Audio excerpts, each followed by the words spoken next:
સ્કૂલના ઓનલાઈન ક્લાસમાં આપનું સ્વાગત છે। આપણે આગળના અંદર લેક્ચરમાં સ્વાધ્યાય પૂરું કર્યું હતું। હવે આગળનો એક પોઈન્ટ આવે છે કે સંખ્યા રેખા પર વાસ્તવિક સંખ્યાનું નિરૂપણ। કોઈ સંખ્યા રેખા હોય, એ સંખ્યા રેખા પર આપણે વાસ્તવિક સંખ્યાનું નિરૂપણ કરવું હોય તો કેવી રીતે કરી શકાય, તો એના વિશે આપણે માહિતી મેળવીએ। સંખ્યા રેખા પર પહેલી સંખ્યા લઈએ 2.5।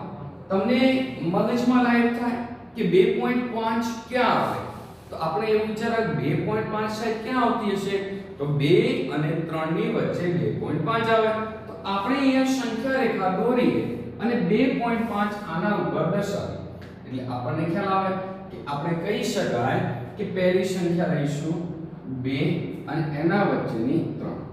2.5 દર્શાવી છે તો 2.1 2.2 2.3 2.4 2.5 2.6 2.7 2.8 2.9 અને 3 સંખ્યા।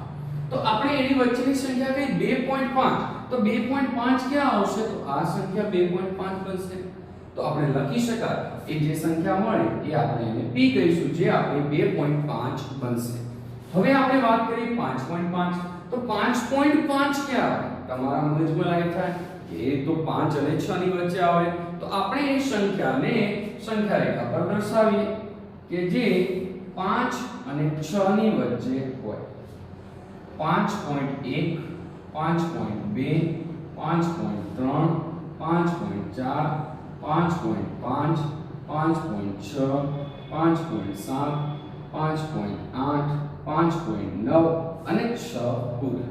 તો એ સંખ્યા 5.5 ક્યાં હોય કે અહીંયા હશે। તો એ સંખ્યાને આપણે 5.5 સંખ્યા રેખા પર દર્શાવી શકાય।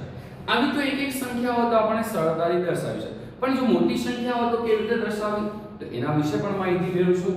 એના પહેલા 5.3 બતાવીશ, તો 5.3 ક્યાં દર્શાવી શકાય કે આ છે, તો એ 5.6 થશે। આ માનો કે q નામ આપી જે આપણે 5.3 બને। હવે માનો કે આપણે 5.37 દર્શાવે, 5.37 5.37 ક્યાં આવે, તો આપણે 5.3 મેળવી કે ના મેળવી, એ 5.3 અને 5.4 ની વચ્ચે કઈ આવે 5.37। તો એવી આપણે સંખ્યા રેખા દોરીએ કે જે આની વચ્ચે આવતી હોય।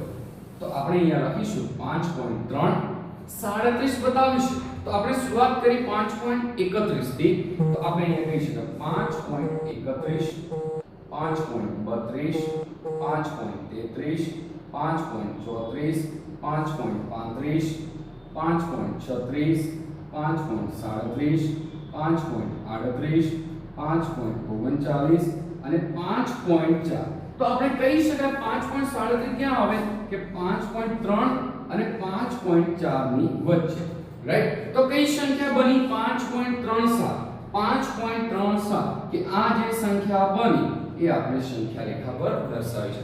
હજુ આપણને પ્રશ્ન થાય કે સાહેબ આપણે 5.377 5.377 એ ક્યાં હોય, તો આપણે 37 શોધો અને 37 38 વચ્ચે હોય। તો આની વચ્ચેની આપણે એક સંખ્યા રેખા દોરીએ અને એના પર સંખ્યા રેખા દર્શાવીએ। તો પહેલી દઈશું 5.37, તો આપણે પહેલી સંખ્યા કઈ દર્શાવશું 37 આવી ગઈ। એના પછી 1 થી ચાલુ કરીએ, 5.37 1 5.37 2 5.37 3 5.37 4 5.37 5 5.37 6 5.37 8 1 2 3 4 5 6 ને 7, પછી 5.37 8 5.37 9 અને 5.38। તો આપણને ખ્યાલ આવ્યો કે 5.377 ક્યાં આવે, તો એક અહીં અને બીજી આની વચ્ચે એ સંખ્યા આવે। તો કઈ 5.377 5.377 એ સંખ્યા બને, આને આપણે શું કહીશું p। જે આપણે આ રીતે સંખ્યા દર્શાવી, કેટલી બી મોટી સંખ્યા હોય તો પણ આને આ રીતે આપણે દર્શાવી શકાય. આવી કોઈ પણ સંખ્યા રેખા દર્શાવી હોય તો આપણે શરૂઆતના અંક ગોતવાનો અને આના પછી ધીરે ધીરે દર્શાવી આ રીતે દર્શાવશું. આ દાખલો આપણે અહીંયા પૂરું કરી અને આપણે સ્વાધ્યાય પર જઈશું.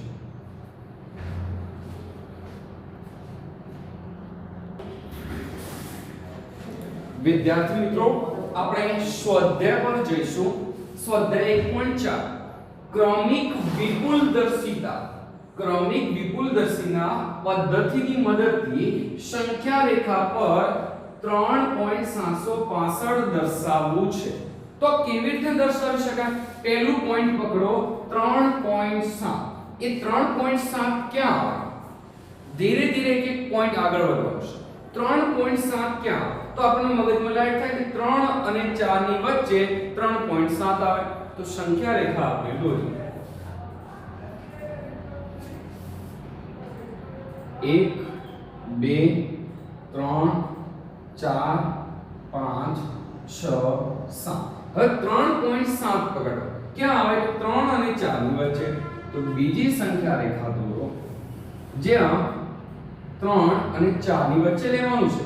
તો 3.1 3.2 3.3 3.4 3.5 3.6 3.7 3.8 3.9 અને 4. તો આપણે કહી શકાય 3.7 ક્યાં આવે? 3 અને 4 ની વચ્ચે. તો આપણે 3 અને 4 ની વચ્ચે લઈએ. હવે કેવું લેવાનું? 3.7 અહીંયા આવી ગયું. હવે આગળનો અંક લો 3.76. એટલે ક્યાં આવશે? તો 3.7 અને 3.8 ની વચ્ચે. તો આપણે બીજી સંખ્યા રેખા દોરો. 3.7 તો 3.7 તો એક ડિજિટ તો પહોંચી ગયા. હવે આપણે 3.7 અને 3.8 વચ્ચે લેવું છે. તો આપણે અહીંયા 3.7 દર્શાવશું. 3.71 3.72 3.73 3.74 3.75 3.76 3.77 3.78 3.79 અને 3.8. એટલે ક્યાં આવ્યું? 1 2 3 4 5 6 7 8 9 ને એટલે કે 3.7 અહીંયા અને 3.8 અહીંયા. તો આપણે કહી શકાય કઈ સંખ્યા લેવી છે? 76 અહીંયા આવશે અને કેની વચ્ચે આવશે? હવે ડિજિટ લેવાનું 5 એટલે કે 3.76 અને 3.77 ની વચ્ચે. તો હવે એની સંખ્યા આપણે લઈએ. ક્યાંથી? 3.76 આપણે લઈશું. 3.76 3.76 3.76 3.76 3.76 5 3.76 6 3.76 7 3.76 8 3.76 9 3.7 આપણે કહી શકાય. તો આટલા સુધી વિદ્યાર્થી મિત્રો આપણને ખ્યાલ હશે. હવે પકડવાની કે 3.765 તો કેની વચ્ચે? 3.7 અને 3.77 એટલે કે 69 અને 77 આપણે એની વચ્ચે લેવી છે. તો આ 76 બની ગઈ. હવે આગળ આવશે 71 72 એવી સંખ્યા આવશે. હવે કઈ લેવાની? 3.762 જે આપણે સંખ્યા રેખા પર દર્શાવી હતી એને p વડે દર્શાવી શકો. તો આટલા સુધી બેટા કોઈ વિદ્યાર્થીને કંઈ પણ તકલીફ હોય તો આપણે કહી શકો. તો આપણે 3.77 વચ્ચે થઈ ગઈ. તો આ એક સંખ્યા રેખા કમ્પ્લીટ કરી. તો આપણે કહી શકાય વિપુલ દરેક વિપુલદર્શિતા પદ્ધતિ એટલે એકથી શરૂઆત કરી એક પોઈન્ટ આગળ વધવાનું. પહેલું ક્યાં દર્શાવ્યું? 3 અને 4 ની વચ્ચે. પછી કેટલું બતાવ્યું? 3.7 ગયા. પછી કેટલું ગયા? એક પોઈન્ટ આગળ ગયા 3.76 ગયા. પછી કેટલું? 3.685. આ રીતે સંખ્યા રેખા પર દર્શાવી શકાય. આ દાખલો અહીંયા પૂરો કરશું. બીજા દાખલા પર આપણે જઈશું.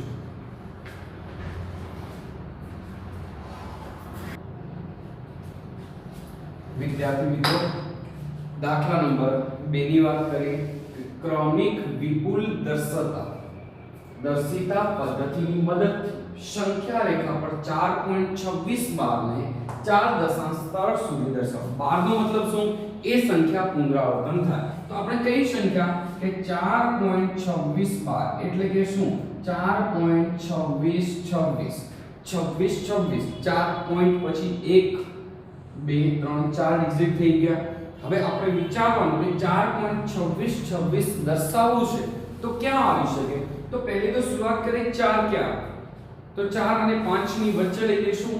તો પહેલી આપણે સંખ્યા રેખા દોરીએ 1 2 3 4 5 6 7 અને 8. 4.2 લેવું ક્યાં આવશે કે 4 અને 5 ની વચ્ચે 4.1 4.2 4.3 4.4 4.5 4.6 4.7 4.8 4.9 અને 5. તો આપણે 4 અને 5 ની વચ્ચે દર્શાવી દઈએ. હવે જોઈએ 4.2 ક્યાં છે? અહીંયા છે. હવે દર્શાવવું છે 4.2 પછી 4.2 સુધી તો આપણે પહોંચી ગયા. હવે 6 લાવવા છે તો 4.2 અને 4.3 વચ્ચેનું લઈશું. 4.2 4.21 4.22 4.23 4.24 4.25 4.26 4.27 4.28 4.29 4.3. તો આપણે કહી શકાય ક્યાંથી ક્યાં વચ્ચે કે 4.2 અને બીજું છે 4.3. તો 4.26 તો 26 આવી ગયા અહીંયા આવ્યું. હવે આપણે આગળ જઈશું 62 લેવાનું છે. તો ક્યાં હોય કે આ બંનેની વચ્ચે. તો આપણે એવી સંખ્યા રેખા દોરી દઈએ. પહેલું લઈશું 4.26 તો આવશે 4.261 4.262 4.263 4.264 4.265 4.266 4.267 4.268 4.269 4.207. તો આપણે કહી શકાય તો આપણે કઈ અહીંયા સંખ્યા મળશે? પહેલી કેની વચ્ચે કે 4.26 4.27 વચ્ચે કઈ સંખ્યા લેવાની? 4.262 4.262. હવે 6 લાવવાની છે. બીજી આપણે સંખ્યા રેખા દોરી. એ સંખ્યા રેખા 4.262 4.261 4.2622 4.2623 4.2624 4.2625 4.2626 4.2627 4.2628 4.2629 અને 4. જે આપણે લેવાની છે 4.263. તો આ કઈ સંખ્યા? 4.26 અને 4.26. આની વચ્ચેની કઈ સંખ્યા? 26 કઈ? તો આ બનશે. તો આને આપણે શું કહીશું? p. જે આપણી સંખ્યા રેખા પર દર્શાવી હતી. તો પહેલી ફરી એકવાર રિવાઇઝ કરાવી દઈએ. ધ્યાનમાં રાખજો કે 4.26 4 ડિજિટ પછી પોઈન્ટ પછી 4 ડિજિટ લઈ લીધા. હવે એના આપણે 4 દશાંશ સુધી દર્શાવો. પહેલો કયો દર્શાવ્યો કે 4 અને 5 ની વચ્ચે. પછી કેની વચ્ચે લીધો કે 4.2 અને 4.3 ની વચ્ચે. પછી કયો લીધો કે 4.26 અને 4.27 વચ્ચે. પછી કયો લીધો કે 4.262 અને 4.263 વચ્ચે લીધો. પછી કયો લીધો કે 4.262 અને 4.263 વચ્ચે લીધો. એવા આપણે 4 ડિજિટ વચ્ચે લઈ શકાય. તો પહેલું લીધું 4.5 ની વચ્ચે, પછી 4.2 અને 4.3 વચ્ચે, 4.2 થી 4.3 વચ્ચે કયો 4.26 કેની વચ્ચે 4.7 ની વચ્ચે 4.62 લીધો અને પછી આ થયો છે 26 4.26 જે આપણે 4 ડિજિટ સુધી મળી. આ દાખલો આપણે અહીંયા પૂરું કરીશું અને આ સ્વાધ્યાય પણ આપણું અહીંયા પૂરું થાય છે. આપણે આ લેક્ચર પણ આપણે અહીંયા પૂરું કરીશું. આવતા લેક્ચરમાં ફરી મળીશું. Thank you.